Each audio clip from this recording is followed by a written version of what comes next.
Well, the sunshine will be supreme all the way through the weekend and into early next week, so it won't be dethroned.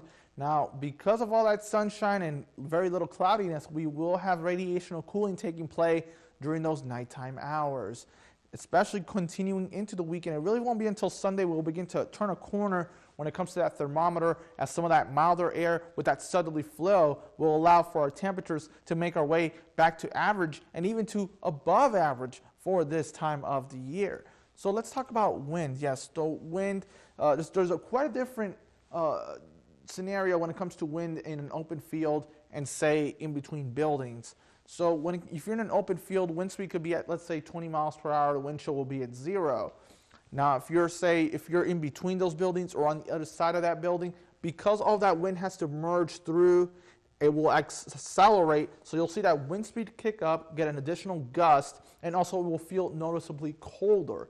Now, when it comes to that wind speed intensity, you can really apply this concept when it comes to hurricanes. So yes, during hurricanes, especially with those high skyscrapers, you will see a lot of damages when it comes to those glasses, and that's because of the acceleration of that wind when you get a tropical storm or a hurricane gust, and it's just really going to accelerate it from, say, a Category 1, and then by the time it makes that damage, it makes it seem like it was a Category 3. So this concept doesn't just apply for wind chills, but even just a lot of wind-related scenarios like hurricanes. So for today, though, we just enjoyed wonderful weather when it comes to that sunshine. Snow showers well towards the south in parts of northern lower Michigan, and also into parts of southern lower Michigan, over into parts of Grand Rapids. The Clipper system, another one, making its way through parts of Iowa and South Dakota. This will stay well towards the south of us as we now finish the work week. Here it's digging its way out of Alberta, entering the Central Plains. For tomorrow, already being the Ohio Valley and the southern